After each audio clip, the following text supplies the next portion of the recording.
नमस्कार। अल्केप्टोन्यूरिया के इस प्रेजेंटेशन लेक्चर में मैं आपका स्वागत करता हूं।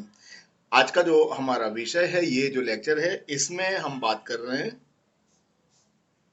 अल्केप्टोन्यूरिया के बारे में। अब देखिए, ये जो टॉपिक है, ठीक है, मान लीजिए कि ये जो चैनल है, अ, इस चैनल पे कोई स्टूडेंट आ गया, ठीक है, और वो स्टूडेंट ऐसा है कि उस स्टूडेंट को मान लीजिए ये जो टॉपिक है बहुत जल्दी जल्दी से खत्म कर देना है ना, एकदम जल्दी से पढ़ना चाहते हैं कोई कोई स्टूडेंट, ऐसा भी हो सकता है ना। तो ये देखिए, ये मैं आपको जो बता रहा हूँ स्क्रीन पे, ये टॉपिक इतना ही है, देख लीजिए। ये अल्केप्टोन्यूरिया यहाँ पे लिखा हुआ है, ठीक है, ये अल्केप्टोन्यूरिया यहाँ पे लिखा है, और स्क्रीन पे जो मैं आपको दिखा रहा हूँ, ये देखिए, इतना टॉपिक है। अब ये जो टॉपिक है, मैंने ये जो टॉपिक में जो ले रहा हूँ अल्केप्टोन्यूरिया, तो इसमें मैंने क्या इंक्लूड किया है, देखिए आज जो मैं आपके साथ में डिस्कस करने वाला हूँ वो है अल्केप्टोन्यूरिया का पार्ट वन, ठीक है, और पार्ट टू जो है वो ऐप पे रहेगा। तो पार्ट वन में मैंने ये टॉपिक लेने के लिए, ये लेक्चर लेने के लिए क्या इंक्लूड किया है, उसके बारे में बात करते हैं। देखिए, सबसे पहले जो अल्केप्टोन्यूरिया के लर्निंग ऑब्जेक्टिव हैं, अल्केप्टोन्यूरिया या तो शॉर्ट में इसको AKU कहेंगे, थोड़ा धुंधला सा दिख रहा है आपको, अ, तो अगली बार से अच्छा डार्क में मैं रखूंगा, ठीक है। ये अभी रेड पेन यूज किया था तो उसकी वजह से थोड़ा ये ऐसा हो गया, कोई बात नहीं, अगली बार से ब्लैक पेन यूज कर लेंगे। तो यहाँ पे देखिए आप, ये जो है, यहाँ पे आपको ये जो है, पहले तो अल्केप्टोन्यूरिया की बीमारी का जो मेटाबॉलिक पाथवे है ना, मैंने इस लेक्चर के अंदर क्या किया है कि जो मेटाबॉलिक जो अलग अलग बुक में से मैंने इंफॉर्मेशन जो है वो ये कलेक्ट करी है, और जो अलग अलग बुक में ये जो मेटाबॉलिक पाथवे है वो मैं आपको दिखाऊंगा, ठीक है। तो पूरा जो मेटाबॉलिक पाथवे है वो हमको समझना है। और देखिए, मैंने मैंने अलग अलग बुक में से मैंने अलग अलग बुक में से जो फिगर है वो इंक्लूड करी है, लेकिन आपको क्या करना है, आपको उतने सारे जो फिगर है, वो फिगर को मर्ज करके आपको एक ही मेटाबॉलिक पाथवे जो है वो बनाना होगा, है ना। आपको तो एक ही फिगर बनाना है, भले मैंने अलग अलग बुक में से उसको इंक्लूड किया। तो आप जब नोट्स बनाओगे तो आप एक ही मेटाबॉलिक जो पाथवे है वो बनाओगे अल्केप्टोन्यूरिया के लिए। तो ये सारी जो फिगर्स हैं, देखिए ये फिगर टू, ठीक है, ये फिगर जो मैं जो जो इंक्लूड किया है मैंने, वो मैं आपको बता देता हूँ। तो ये है, फिर लोकेशन ऑफ द जीन, मैं आपके साथ पूरा डिस्कस करता हूँ, आप थोड़ा अभी ये देख लीजिए। फिर जो टेबल वगैरह जो है, ठीक है, तो ये टेबल जो है, टेबल इंक्लूड किया है। फिर इसके बाद नीचे जो है, structure of homogentisic acid and tyrosine, homogentisic acid और टायरोसिन का स्ट्रक्चर। फिर ये सारे जो फिगर हैं, जो पार्ट टू का जो लेक्चर है उसमें जो बातें जो इंक्लूड करी हैं, फिगर वगैरह जो है, आप देख लीजिए यहाँ पे। तो ये सारी जो फिगर है मैंने इंक्लूड करी है इस लेक्चर में, मैं बता देता हूँ आपको। जो जो पॉइंट है ये सारे हम डिस्कस करने वाले हैं लेक्चर में।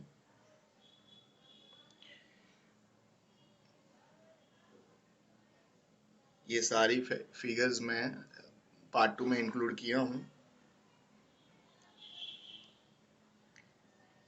फिर other names of AKU, AKU का दूसरा नाम क्या है, फिर जीन, फिर ये देखिए आप, the coding region of HGO comprises, है ना, फिर fill in the blank exon distributed over dash KB of DNA। फिर ये देखिए आप, तो ये भी, ये सारी जो चीजें हैं देख लीजिए आप, मैंने जो इंक्लूड किया है वो मैं आपको बता देता हूँ।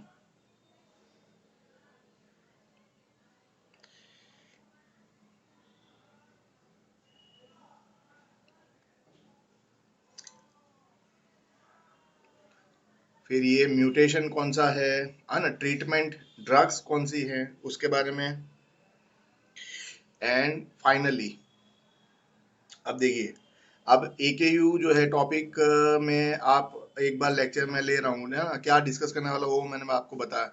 और उसके अलावा अगर एकेयू में ज़्यादा आपको इंटरेस्ट पड़ गया ये टॉपिक में, तो यहाँ पे जो लिखा है just in case you are interested, तो फिर मैंने जो मेडिकल जेनेटिक्स जो बुक्स हैं उनमें ये टॉपिक पे जो इन्फॉर्मेशन दिया है, मेडिकल जेनेटिक के बुक में जो इन्फॉर्मेशन दिया वो भी मैंने इंक्लूड किया है कि अगर आपको और डेप्थ में जाके पढ़ना है तो।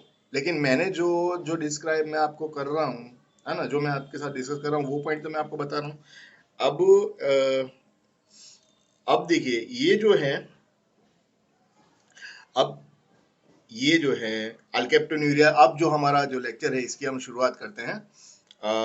वापस ये जो टॉपिक है इस पे आ जाते हैं। अब ये देखिए, अब यहाँ पे देखिए, यहाँ पे देखिए आप जो है ना साइंटिस्ट है, इनका नाम लिखा है गैरोड 1908। तो पहले मैं इनका जो फोटोग्राफ है वो मैं आपको बताता हूँ।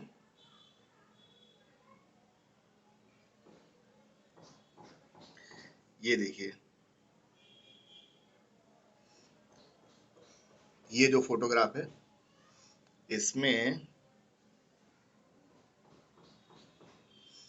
अब देखिए ये फोटोग्राफ जो है, ये देखिए, तो थोड़ा छोटा कर देते हैं।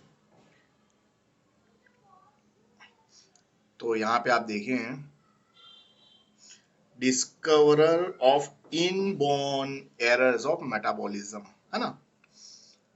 तो ये जो बीमारी है इसकी जो डिस्कवरी करी थी, तो ये कौन है, ये जो फोटोग्राफ में जो आपको ये जो महाशय आपको जो दिख रहे हैं, इनका नाम क्या है। तो देखिए ये फोटोग्राफ जो आप देख रहे हैं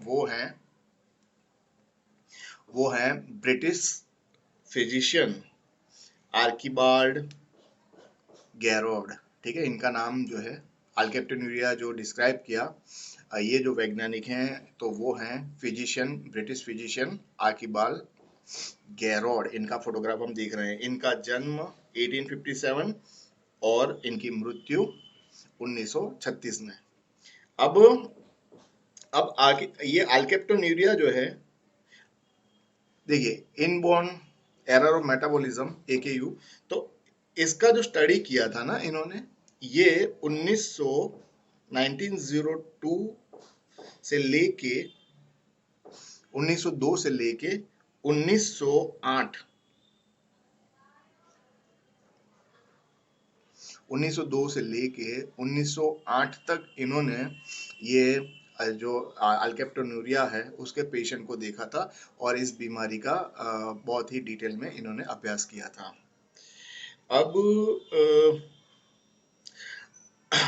अल्केप्टोन्यूरिया जो है बीमारी जो है, इसमें जो पाथवे जो है, सबसे पहले देखिए ये जो मेटाबॉलिक पाथवे है, यहाँ पे आप ये पाथवे जो है इसमें आप देखेंगे, ठीक है। तो इसमें देखिए breakdown of phenyl alanine in normal humans, ठीक है। ये जो है breakdown of phenyl alanine normal human, और यहाँ पे आप देख रहे हैं कि भाई जो सामान्य व्यक्ति है उसमें क्या फिनाइल एलेनिन जो है, और यहाँ पे देखिए फिनाइल एलेनिन और लास्ट में क्या आ रहा है आपको, आखिर में क्या बताया, तो मेलाइल, है ना, एसिटो एसिटिक एसिड। लेकिन लेकिन मैं आपको बताऊं इससे भी आगे जो कन्वर्जन है ना, इससे भी आगे कन्वर्जन होता है। ये कंप्लीट मेटाबॉलिक पाथवे नहीं है नॉर्मल ह्यूमन में, इससे भी आगे जो मेटाबॉलिज्म है वो होती है। अब ये जो लेक्चर है अल्केप्टोन्यूरिया का, तो इसमें ये तो पहली बात तो ये अभी कंप्लीट पाथवे भी नहीं है ना, ये जो है ये पूरा कंप्लीट पाथवे नहीं है, ठीक है। इसमें जो मेटाबोलाइट है वो मिसिंग है। फिर जो एंजाइम है, आप समझिए कि हर एक जो कन्वर्जन है, हर एक जो है ये स्टेप होता है, हर एक जो स्टेप है, हर एक स्टेप पे क्या आएगा, हर एक स्टेप पे एंजाइम आएगा। तो उन एंजाइम का नाम आपको पता होना चाहिए। मेटाबॉलिक पाथवे में आपको सारे जो एंजाइम है उनका नाम पता होना चाहिए। वो एंजाइम जो है हर एक स्टेप पे वो एंजाइम कौन से जीन पे, ठीक है, वो एंजाइम के लिए, वो एंजाइम के एनकोडिंग के लिए कौन सा जीन रिस्पॉन्सिबल है वो आपको पता होना चाहिए। और ये जीन जो है, जीन का लोकेशन, जीन का लोकेशन कौन से क्रोमोसोम पे है। एंजाइम एंजाइम जो है, अलग अलग जो एंजाइम है मेटाबॉलिक पाथवे में, उन एंजाइम का जीन पे, उनके लिए रिस्पॉन्सिबल जीन, और वो जीन कौन से क्रोमोसोम पे प्रेजेंट है, और क्रोमोसोम में कौन से आर्म में, पी आर्म है, क्यू आर्म है, उसकी जो पोजीशन है वो आपको एक तो पता होनी चाहिए। ये बातें हम डिस्कस करने वाले हैं। और देखिए यहाँ पे अल्केप्टोन्यूरिया की जो बीमारी है, इसमें होता क्या है कि एक जो पर्टिकुलर एंजाइम है, एंजाइम जो है वो मिसिंग है। अब एंजाइम मिसिंग है, उसकी वजह से क्या है, फिनाइल एलेनिन का कन्वर्जन जाके किस में हुआ, यहाँ पे होमोजेंटेसिक एसिड, और होमोजेंटेसिक एसिड का जो कन्वर्जन है, होमोजेंटेसिक एसिड के आगे जो मेटाबोलाइट्स हैं वो नहीं बन पा रहे हैं। आप समझिए इस बात को। अच्छा, और ये पूरा जो कन्वर्जन है फिनाइल एलेनिन से होमोजेंटेसिक एसिड में, वो शरीर के कौन से अंग में होता है ना, वो भी हमको डिस्कशन करना है। कौन से शरीर का कौन सा अंग है जिसमें ये कन्वर्जन जो है, ये पूरा मेटाबॉलिक पाथवे है वो होता है, वो भी हमको बात करनी है। अब देखिए, अब ये सारी जो बातें हैं वो अब यहाँ पे आप देखेंगे कि जो पेशेंट है, एकेयू का जो पेशेंट है अल्केप्टोन्यूरिया का, उसमें आप देखिए तो ये होमोजेंटेसिक एसिड जो है ये एक्यूमुलेट होता है, ठीक है। तो इसकी जो मात्रा है शरीर में वो बढ़ जाएगी, और ये होमोजेंटेसिक एसिड कहाँ पे आएगा, तो यूरिन जो है, पेशेंट का जो यूरिन है, ठीक है, उसमें। तो ऐसा जो पेशेंट है, ठीक है, और ये जो बीमारी है, ये बीमारी बहुत जल्दी पता लग जाती है। आप समझिए कि छोटा बच्चा जो है ये बीमारी के साथ में पैदा हुआ, तो वो जो बच्चा है जब यूरिनेट करेगा, मूत्र त्याग करेगा, यानी कि पेशाब करेगा, तो उस टाइम पे क्या होगा, उसका जो पेशाब है वो जल्दी से काला पड़ जाता है। तो जो पेरेंट है देखते हैं कि भाई बच्चे का जो पेशाब है वो काला हो रहा है, तो फिर वो डॉक्टर के पास जाएंगे, भाई इसको क्या तकलीफ है, तो डॉक्टर तुरंत बता देगा कि भाई इसको जो है अल्केप्टोन्यूरिया की बीमारी है। तो ये जो बीमारी है बहुत जल्दी इसका पता लग जाता है पेरेंट्स को। अब ये जो होमोजेंटिक एसिड जो है, इसका जो सैंपल जो है वो भी मैं आपको बता देता हूँ। यहाँ पे आप देखेंगे, ये देखिए, ये जो फिगर मैं आपको दिखा रहा हूँ, ये फिगर जो है, ये देखिए आप इस फिगर में, तो देखिए इसमें ये जो सैंपल जो आप देख रहे हैं, दोनों ही यूरिन सैंपल हैं, और नीचे जो है वो देखिए आप, नीचे लिखा है ना, कि नीचे क्या लिखा है, तो यहाँ पे आप देखेंगे, urine from a person with alkaptonuria turns black because of the oxidation of the homogenetic acid that it contains। तो ये जो व्यक्ति है जिसको अल्केप्टोन्यूरिया की बीमारी है, ठीक है, उसका जो मूत्र है वो कैसा हो जाता है, तो वो काला हो जाता है। क्यों? क्योंकि पेशेंट के मूत्र में, पेशेंट के यूरिन में क्या होता है, होमोजेनेटिक एसिड, और वो जब हवा के संपर्क में आता है तो उसका ऑक्सीडेशन होता है, जिसकी वजह से मूत्र जो है वो काला हो जाता है। तो ये तो बीमारी का एक लक्षण हुआ। और अब जो बातें जो हैं, जो सेकंड पार्ट जो है, अब ये, अभी मैं इसका अभी पार्ट 1 और आगे इसका कंटिन्यू कर ही रहा हूँ, लेकिन आपको मैंने जो बातें कही पार्ट 2 में जो हम करने वाले हैं वो भी मैंने आपको बता दिया है।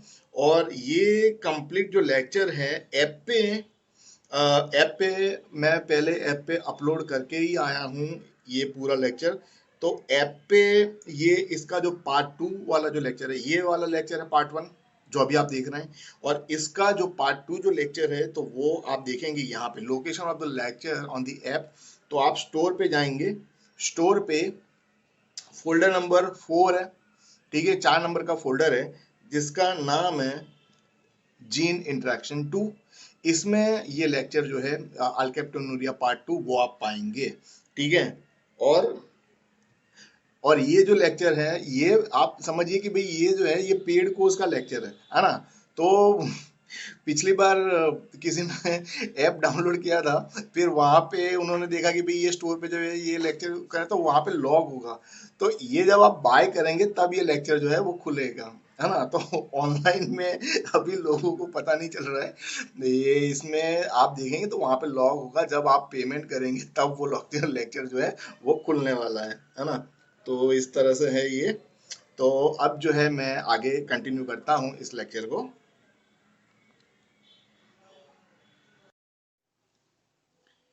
चलिए, तो अब जो है, अब हमारा जो डिस्कशन है, लेक्चर है, इसकी शुरुआत करते हैं। देखिए यहाँ पे जो लिखा है, genes affect organisms through the action of protein.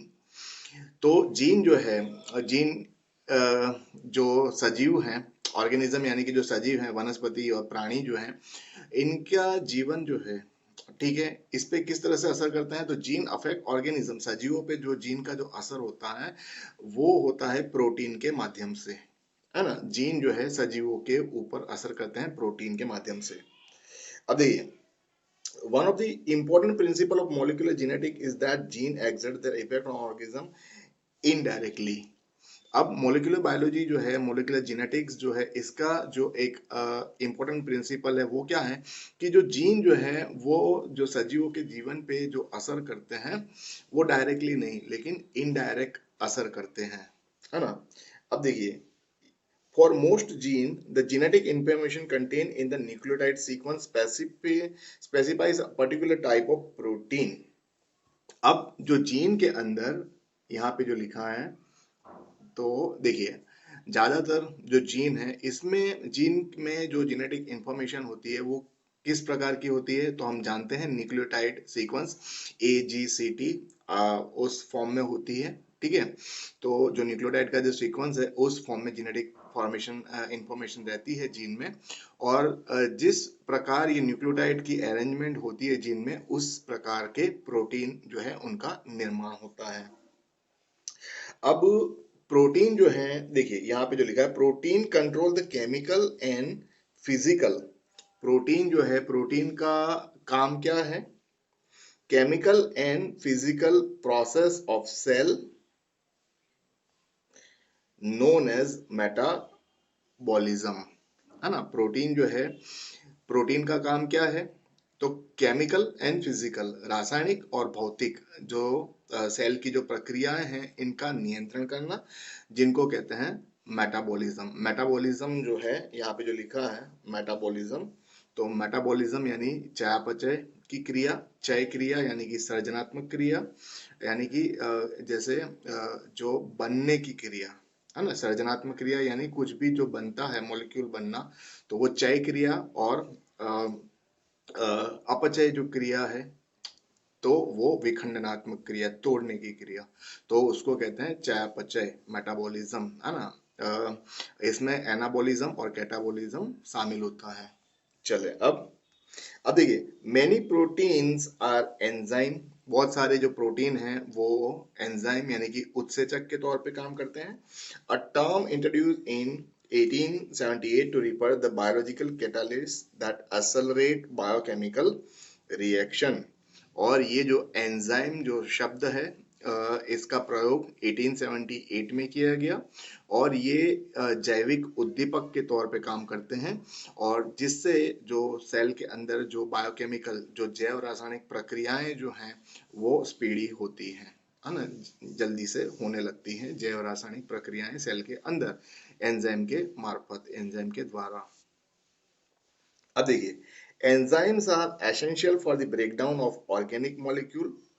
Enzyme की आवश्यकता क्या होती है, तो जो कार्बनिक जो अणु हैं उनको तोड़ने के लिए, generating the chemical energy needed for cellular activity. जो सेल जो है, कोश जो हैं, कोश के अंदर जो कार्य करने के लिए, कोश की जो अलग अलग गतिविधियां हैं, कोश के अंदर जो अलग अलग प्रक्रियाएं हैं, इनमें जो रासायनिक प्रक्रिया जो है तो इन रासायनिक प्रक्रियाओं में जो रासायनिक ऊर्जा, केमिकल एनर्जी की जो जरूरत होती है, वो जनरेट करने का काम एंजाइम करते हैं। फिर they are also essential for the synthesis of small molecule. इसके अलावा एंजाइम का काम क्या है? जो छोटे जो अणु हैं, स्मॉल मॉलिक्यूल हैं, इनका निर्माण करना। And for their assembly into large molecule and complex cellular structure। और फिर ये छोटे मॉलिक्यूल जो हैं उनको जोड़ के बड़े अणु का निर्माण करना, और जटिल जो कोशीय रचनाएं हैं उनके निर्माण में भी ये एंजाइम जो है वो इम्पोर्टेंट होते हैं। अब देखिए, although the fundamental connection between gene and protein was not widely appreciated until the 1940s, लेकिन आज जो है, आज तो हम जानते हैं कि भाई जो जीन है, जीन में जो इंफॉर्मेशन है उसी इंफॉर्मेशन के हिसाब से जो प्रोटीन है उनका निर्माण होता है। लेकिन ये जो आइडिया है, ठीक है, ये आइडिया कि भाई जीन जो है उससे प्रोटीन का निर्माण होता है, तो 1940 के पहले ये जो बात है उसको कोई ज़्यादा अहमियत नहीं मिलती थी। लोग इसको मानते नहीं थे, इस बात को, कि भाई जीन की डायरेक्शन से प्रोटीन का निर्माण होता है। अब the first evidence for a relation come much earlier. तो ये जो है जीन और प्रोटीन का जो रिलेशन है, इसका जो एविडेंस है, तो ये तो 1940 के पहले बहुत जल्दी मिल गया था जानकारी इस बारे में। अब देखिए, तो जीन और प्रोटीन के बीच में जो रिलेशन है, तो the pioneering observation were made by Archibald Garrod, a British physician. ठीक है, जीन और प्रोटीन के बीच में रिलेशन है, इस बारे में जो सबसे पहले जो ऑब्जर्वेशन किया, तो आर्किबाल्ड गेरोड जो है इन्होंने किया। वो एक ब्रिटिश फिजिशियन थे who studied genetic disease caused by inherited defect in metabolism। और ये जो हैं गैरोड जो हैं, इन्होंने क्या, जो जननिक जो बीमारियां हैं उनका अभ्यास किया। और ये जो है इनहेरिटेड डिफेक्ट, यानी ये पीढ़ी दर पीढ़ी जो है ऐसी बीमारियां आगे बढ़ती हैं फैमिली में, और इनका जो कारण है डिफेक्ट इन मेटाबॉलिज्म। तो मेटाबॉलिज्म में खामी होने की वजह से ऐसी जो आनुवंशिक बीमारियां हैं जो फैमिली में आगे बढ़ती हैं, उनका जो अभ्यास है वो आर्किबाल्ड गेरोड ने किया। अब देखिए, he concluded that inherited defect in metabolism result from an inherited defect in an enzyme। और गैरोड जो है, इन्होंने अपना जो अभ्यास किया उससे इन्होंने कहा कि मेटाबॉलिज्म यानी कि जो चयापचय की जो आनुवंशिक बीमारियां हैं, इनहेरिटेड डिफेक्ट इन मेटाबॉलिज्म जो है, ये बीमारियां होने का जो कारण है वो क्या है? Inherited defect in enzyme. जो उत्सेचक हैं इनमें आनुवंशिक जो डिफेक्ट होती है, तो यानी कि उत्सेचक जो है, एंजाइम जो है, उसके स्ट्रक्चर अगर डिफेक्टिव हैं तो उसकी वजह से जो मेटाबॉलिज्म है उसमें डिफेक्ट आती है। चले अब देखिए, the key observation on which Garrod base his this conclusion summarise in the following section, है ना। तो अब जो है गेरोड के जो ऑब्जर्वेशन है उसके बारे में हम बात करते हैं। अब देखिए, यहाँ पे जो लिखा है, enzyme defects result in inborn error of metabolism. तो यहाँ पे जो लिखा है, enzyme defect result in inborn error of metabolism, enzyme जो है इसमें अगर खामी है, एंजाइम के स्ट्रक्चर में गड़बड़ी है, एंजाइम अगर नॉर्मल नहीं है, तो उसकी वजह से क्या होता है, जो मेटाबॉलिज्म है ना, उसमें इनबॉर्न एरर जो है वो पैदा होती है मेटाबॉलिज्म में। अब देखें,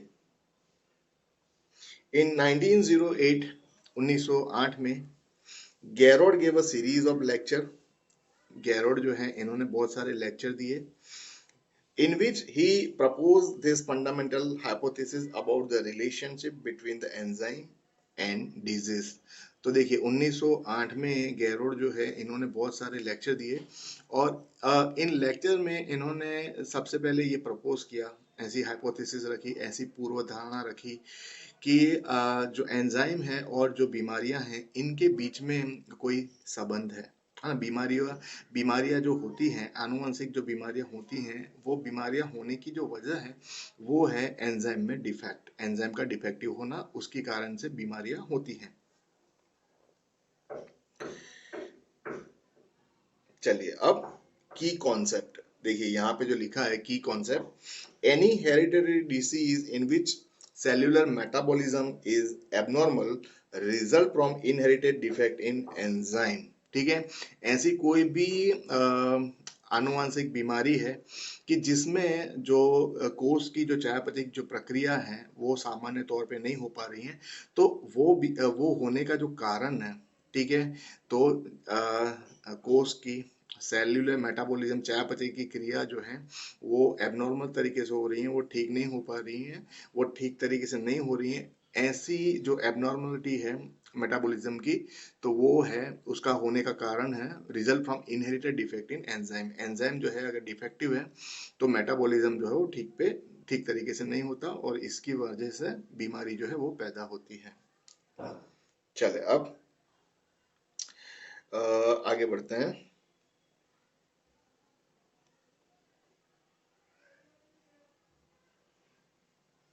अब देखिए यहाँ पे जो लिखा है,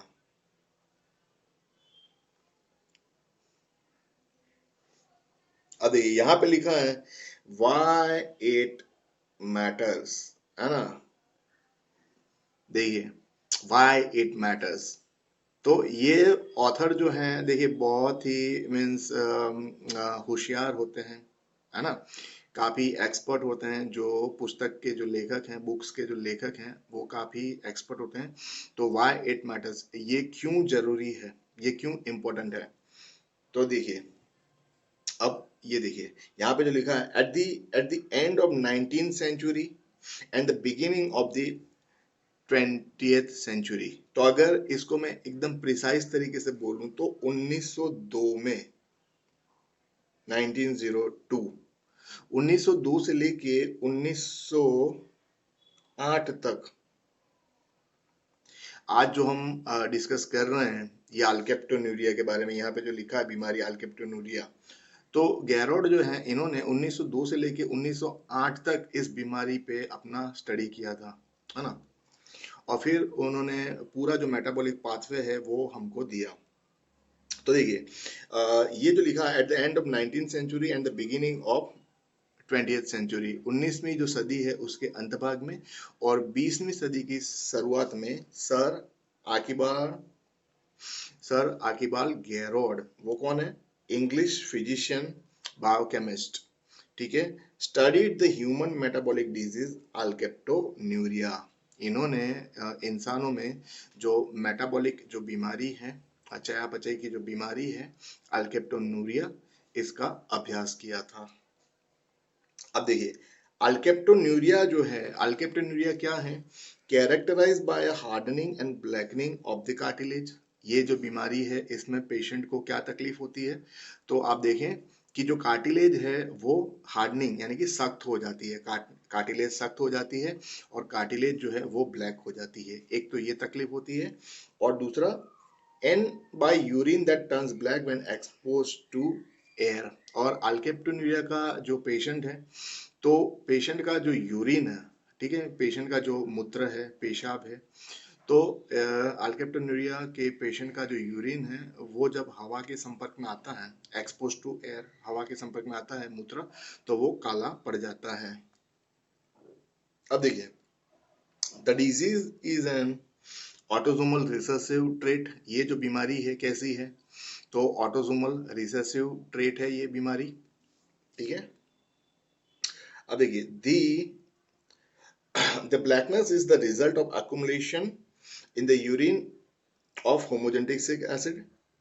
अब जो देखिए जो मूत्र जो काला हो जाता है, तो काला होने की जो वजह है वो क्या है कि भाई अक्यूमुलेशन, जो होमोजेनेटिक एसिड है उसकी जो मात्रा है वो बढ़ जाती है, मूत्र के अंदर होमोजेनेटिक एसिड की मात्रा बढ़ती है। और ये होमोजेनेटिक एसिड जो है क्या है, chemical derive from the amino acid phenyl alanine and tyrosine, ठीक है। होमोजेनेटिक एसिड जो है वो क्या है, रसायन है जो किसमें से बनता है, तो फिनाइल एलेनिन और टायरोसिन जो अमीनो एसिड है इसमें से ये होमोजेनेटिक एसिड जो है वो बनता है। अब गैरोड जो है, Garrod believe that people with alkaptonuria were unable to break down homogenetic acid as normal individual can. अब देखिए सामान्य तौर पे जो तंदुरुस्त जो व्यक्ति है, नॉर्मल जो पर्सन है, नॉर्मल जो ह्यूमन बीइंग है, उनमें तो क्या होता है कि पूरा का पूरा मेटाबॉलिक पाथवे जो है वो कंप्लीट हो जाता है। आप शुरुआत कीजिए फिनाइल एलानिन से, और होमोजेंटिसिक एसिड जो है उससे भी फर्दर आगे ब्रेक डाउन होता है। लेकिन यहाँ पे जो है ये अल्केप्टोन्यूरिया की जो बीमारी है, इसमें आप देखेंगे कि जो मेटाबॉलिक पाथवे है वो कंप्लीट नहीं हो पाता, यानी कि मेटाबॉलिक पाथवे जो है वो इनकम्प्लीट है, वो बीच में ही रुक गया है। कहाँ पे? होमोजेंटिसिक एसिड पे रुक गया है। तो होमोजेंटिसिक एसिड जो है उसका फर्दर ब्रेकडाउन नहीं हो पाता, तो इसकी वजह से क्या है कि वो अक्यूमुलेट होता है यूरिन में, ठीक है, और यूरिन में इसकी मात्रा बढ़ जाती है, तो जब यूरिन हवा के संपर्क में आता है तो काला पड़ता है। अब देखिए, he reasoned that this was due to the absence of inactivity of the enzyme normally catalyze the breakdown reaction, that in turn this resulted the absence of the normal form of specific gene। तो गैरोड जो है उन्होंने कहा कि भाई ऐसा जो हो रहा है, होमोजेंटिसिक एसिड जो है आगे उसका ब्रेकडाउन नहीं हो पा रहा है, इसकी वजह क्या है कि जो पर्टिकुलर जो एंजाइम है वो मौजूद नहीं है। तो एंजाइम अगर प्रेजेंट नहीं है तो होमोजेंटिसिक एसिड जो है आगे उसका मेटाबॉलिज्म नहीं हो पाता, ठीक है। और ये एंजाइम क्यों प्रेजेंट नहीं है? तो ये जो जीन जो है, ठीक है, तो स्पेसिफिक जीन का जो absence of the normal form of gene, यहाँ पे जो लिखा है देखिए, absence of the normal form of specific gene, जो जीन जो है वो नॉर्मल नहीं है, तो उसके कारण जो एंजाइम जो है वो तो वो पैदा नहीं हो पा रहा है ना। और एंजाइम नहीं है तो होमोजेंटिसिक एसिड जो उसका ब्रेकडाउन नहीं हो पा रहा है।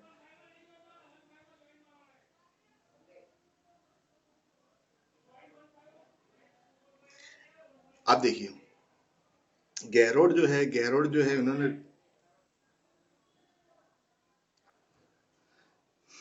अब देखिए गैरोड जो है इन्होंने ये बात रियलाइज करी कि metabolic pathway for the formation of homogentisic acid could be studied experimentally, ठीक है। होमोजेंटिसिक एसिड जो है वो बन रहा है, ठीक है, और उसका आगे फर्दर ब्रेकडाउन नहीं हो रहा है। तो ये जो मेटाबॉलिक पाथवे है इसका जो अभ्यास है वो एक्सपेरिमेंटली इसका अभ्यास किया जा सकता है, ये बात गैरोड को पता चल गई थी। तो अब गैरोड ने क्या किया? Thus, he fed people with alkaptonuria increasing quantities of the normal precursor of homogentic acid, that is the amino acid phenylalanine and tyrosine। अब यहाँ पे अब ये बात जो है, ये बात हमको समझनी होगी कि देखिए, गैरोड जो है ना, ही फेड पीपल विथ अल्केप्टोन्यूरिया, ऐसे जो पेशेंट हैं जिनको अल्केप्टोन्यूरिया की बीमारी है, तो उन्होंने क्या किया गैरोड ने? Increasing quantity of the normal precursor of homogentisic acid, homogentisic acid का जो प्रीकर्सर है वो कौन है? तो वो है amino acid phenyl alanine and tyrosine.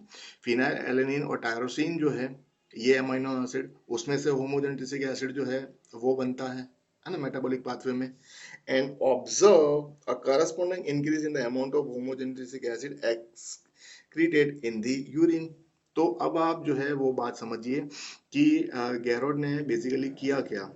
अल्केप्टोन्यूरिया का पेशेंट है और उनको ऐसा फूड खिलाया, उनकी जो खुराक है वो खुराक में आप देखिए जो अमीनो एसिड है फिनाइल एलनिन और टायरोसिन, तो फिनाइल एलनिन और टायरोसिन अमीनो एसिड है, दैट मीन्स उन्होंने पेशेंट को क्या किया? प्रोटीन रिच फूड जो है, ऐसा खुराक कि जिसमें प्रोटीन की मात्रा ज्यादा है वो खिलाया, ऐसा खुराक के जिसमें ऐसे प्रोटीन खिलाए जिसमें फिनाइल एलनिन टायरोसिन की मात्रा ज्यादा है, तो उसके कारण क्या है? होमोजेंटिसिक एसिड जो है वो ज्यादा बनेगा। तो ऐसे पेशेंट जो है वो क्या, तो उन्होंने गैरोड जो है उन्होंने देखा कि अल्केप्टोन्यूरिया के जो पेशेंट है इनमें जो मूत्र बन रहा है, मूत्र में होमोजेंटिसिक एसिड की जो मात्रा है वो बढ़ गई है, यूरिन के अंदर होमोजेंटिसिक एसिड का प्रपोर्शन जो है वो बढ़ गया है, ये उन्होंने देखा।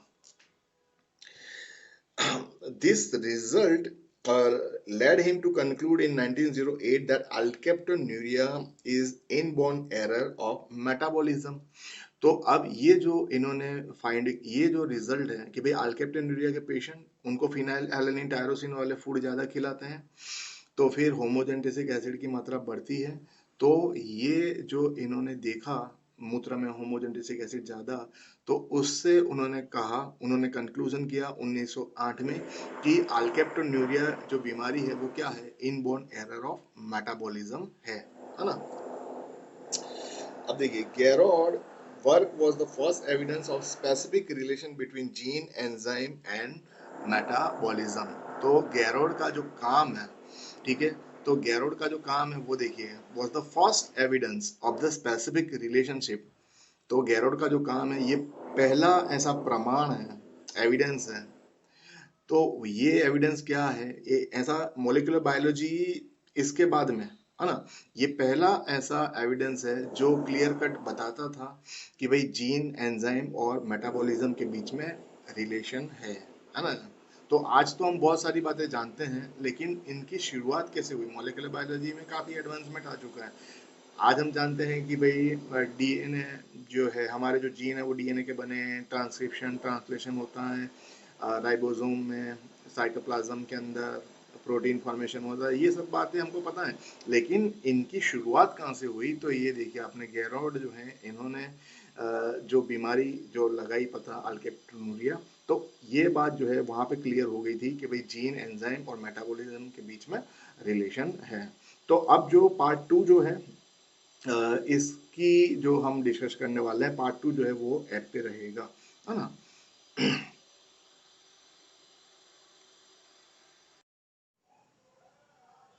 चलिए, अब ये जो लेक्चर है तो कहाँ पे अवेलेबल है, पहले तो जो मेरा एंड्रॉयड ऐप है, ठीक है, तो ये लेक्चर आपको मिलेगा जो मेरा एंड्रॉयड ऐप है, उस पे मनीष जे कोष्टी मेरे एंड्रॉयड ऐप का नाम है।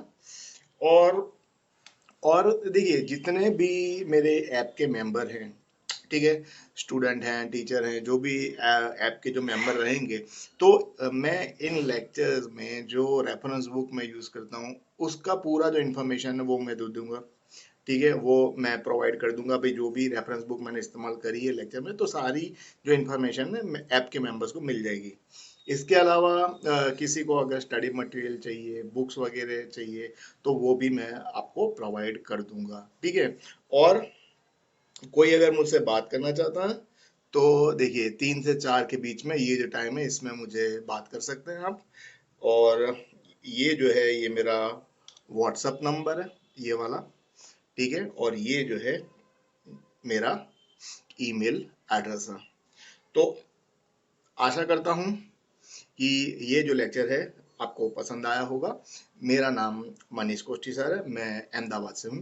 बाय बाय, नमस्ते।